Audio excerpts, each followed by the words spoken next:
मसर्रत आलम को गिरफ्तार कर लिया गया है। मसर्रत को श्रीनगर से गिरफ्तार किया गया है। परसों की रैली में मसर्रत ने पाकिस्तान के समर्थन में जमकर नारे लगाए थे। इतना ही नहीं, रैली के दौरान मसर्रत ने मुंबई हमले के मास्टरमाइंड ज़कीउर रहमान लखवी से बातचीत की थी और आखिरकार मसर्रत आलम की अब गिरफ्तारी हो गई है।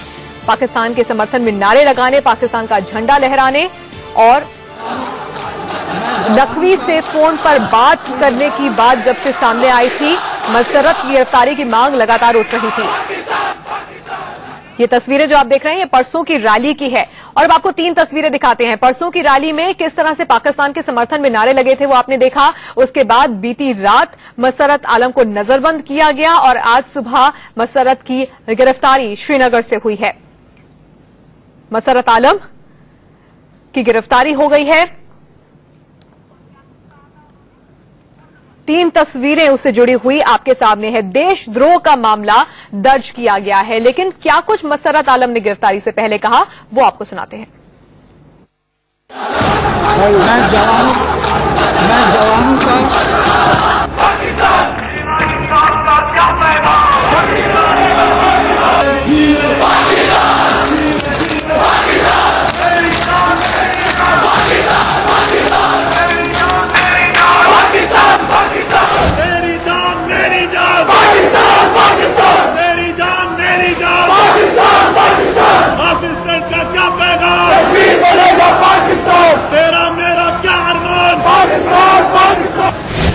हिंदुस्तान की सरजमी पर खड़े होकर जियो जियो पाकिस्तान के नारे लगा रहा ये वही मसर्रत आलम है जिसे मुफ्ती सरकार की तरफ से जेल से रिहा किए जाने पर पूरा हिंदुस्तान खौल उठा था।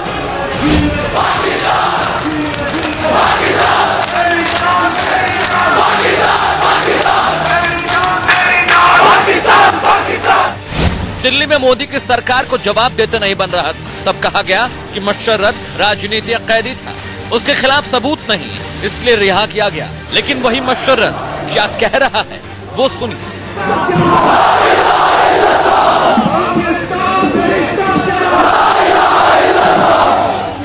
ये तस्वीरें श्रीनगर की हैं। श्रीनगर के बीचों बीच अलगाववादियों की एक रैली हुई। इस रैली में मसर्रत आलम ने जियो जियो पाकिस्तान के नारे लगाए।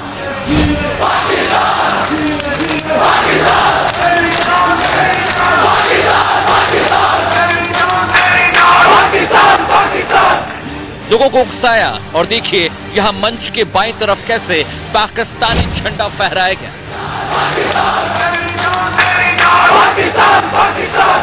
जितनी देर मसर्रत पाकिस्तान परस्ती के नारे चिल्लाता रहा, उतनी देर यहां मंच के बाईं तरफ पाकिस्तान का झंडा फहराया जाता रहा। तेरा मेरा क्या अरमान, पाकिस्तान।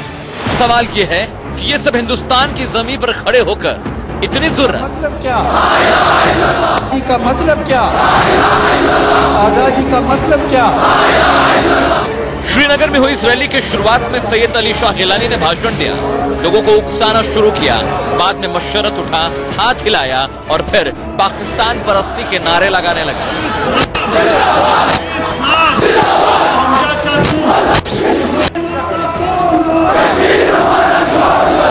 भारत विरोधी रैली में कश्मीर के भोले भाले लोगों को उकसाने लगा।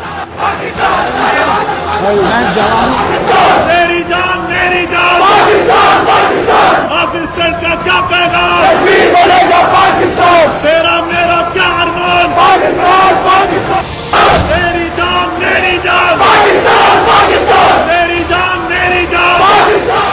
श्रीनगर से सुहेल बुखारी के साथ इंडिया न्यूज। पाकिस्तान, तेरा मेरा क्या अरमान, पाकिस्तान। तो परसों की रैली में क्या हुआ था, किस तरह के नारे लग रहे थे, वो आपने इस रिपोर्ट में देखा और इसी तस्वीरों के सामने आने के बाद देश भर में गुस्सा था।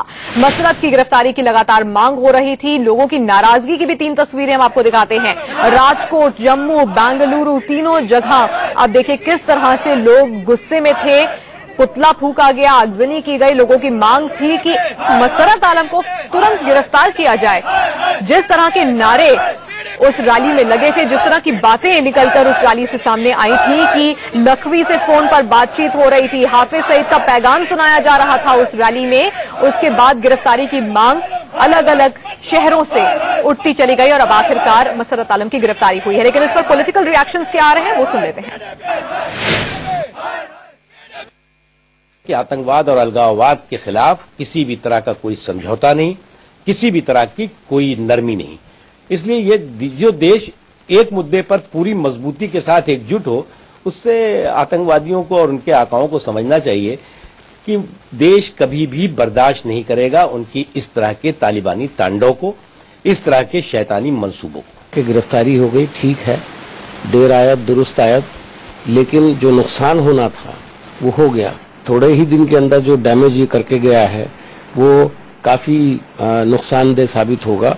मैं सिर्फ यही कहूंगा कि जम्मू कश्मीर की सरकार को लॉ एंड ऑर्डर को बरकरार रखना चाहिए और ये देखना चाहिए कि आगे इसका असर दिखाई ना दे। साजिश थी, गिलानी साहब चाहते थे कि उनका कोई न कोई सक्सेसर पैदा हो जाए, क्योंकि वो बुजुर्ग हो चुके हैं और उन्होंने अपना एक सक्सेसर कश्मीर में पैदा कर दिया है, परपेचुअल न्यूसेंस के लिए भारत के खिलाफ। तो पॉलिटिकल रिएक्शंस क्या आ रहे हैं वो आपने सुना। जितेंद्र सिंह से भी बातचीत की है हमारे संवाददाता राकेश कुमार सिंह ने। गिरफ्तार कर लिया गया। हमारे साथ बातचीत करने के लिए पीएमओ राज्य मंत्री डॉक्टर जितेंद्र सिंह साहब हैं। डॉक्टर साहब, लेकिन ये लगता है कि वहां पर रैली करने की इजाजत जिस तरह से दी गई और जिस तरह से पाकिस्तान के समर्थन में नारेबाजी लगा, क्या कहेंगे? नहीं, मैं समझता हूं कि हो सकता है ऐसा लगता हो कि थोड़ा विलंब हुआ, परंतु अंततः इस बात को स्वीकार किया गया कि राष्ट्रवाद, देशभक्ति और देश की प्रभुसत्ता को लेकर के कोई समझौता स्वीकार नहीं है और अलगाववाद के प्रति भारतीय जनता पार्टी का पक्ष सदा स्पष्ट रहा है। उस समय भी जब हम विरोधी दल के रूप में थे और जो गठबंधन वहां निर्माणित हुआ है वो मात्र प्रशासन हेतु एक न्यूनतम कार्यक्रम, कॉमन मिनिमम प्रोग्राम के अंतर्गत हुआ है। हमारे सिद्धांतिक विषय, मूल विषय वहीं के वहीं हैं, उन पर कोई समझौता नहीं। गृह मंत्री फोन करते हैं और 24 घंटे से ज्यादा समय लग जाता है मुफ्ती मोहम्मद सईद साहब को मशरत आलम को गिरफ्तार करने में। मैं समझता हूं कि आदरणीय गृह मंत्री जी ने बड़ी चिंता के साथ जम्मू कश्मीर के विषय को सदा ही देखा है और बड़ी करीब से उसके घटनाक्रम पर एक निगाह रखी हुई है, उसका संज्ञान भी ले रहे हैं और सदा उनका मार्गदर्शन हमारे लिए लाभदायक ही साबित हुआ। डॉक्टर साहब, लगातार इस तरह की खबरें, मशरत आलम की जो रिहाई हुई थी उसके बाद लगातार इस तरह की खबरें आईबी के पास पहुंच रही थी कि सीमा पार से, यानी जो मुंबई का गुनहगार है लखवी और हाफिज सईद के लगातार संपर्क में था मशरत आलम, और उसके बावजूद जिस तरह से वहां पर कार्रवाई नहीं हुई इतनी जल्दी, तो उसको लेकर क्या कहेंगे? मुझे लगता है कि आज के अनुभव के बाद ये भी बात समझ में आ गई होगी कि कभी कभी इस प्रकार की परिस्थितियों में विलंब ना हो तो अच्छा रहता है, एक अच्छा संकेत जाता है। परंतु जहां तक भारतीय जनता पार्टी का प्रश्न है, केंद्र में भी और प्रदेश में भी हमारी नीयत और नीति इन विषयों को लेकर के स्पष्ट है। मसरत अंदर रहेगा। इस तकनीकी बात को मैं ज्यादा इस पर टिप्पणी नहीं कर सकता, परंतु जो उचित कार्रवाई होगी वो की जाएगी। तो ये थे पीएमओ राज्य मंत्री डॉक्टर जितेंद्र सिंह, जिनका साफ तौर पर कहना है कि अलगाववादी नेता जिस तरह से पाकिस्तान के समर्थन में अगर बात करते रहेंगे तो उनके खिलाफ इसी तरह की कार्रवाई होगी। कैमरामैन सुरेंद्र रावत के साथ राकेश कुमार सिंह, इंडिया न्यूज, दिल्ली। और अब सीधे श्रीनगर का रुख करते हैं जहां से अजय जांडियाल हमारे साथ जुड़ गए हैं। अजय, आखिरकार मसरत आलम की गिरफ्तारी हुई है और देशद्रोह का मामला दर्ज किया गया है, लेकिन जिस तरह से गिरफ्तारी हुई, जितनी देरी इस गिरफ्तारी में हुई, उसके बाद सवाल बहुत ज्यादा उठ रहे हैं कि क्या केंद्र का दबाव था जिसके बाद मुफ्ती सरकार को हरकत में आना पड़ा? शुरू में आनाकानी क्या की जा रही थी मसरत की गिरफ्तारी को लेकर? बहुत सारे सवाल हैं जो कि खड़े हो रहे हैं।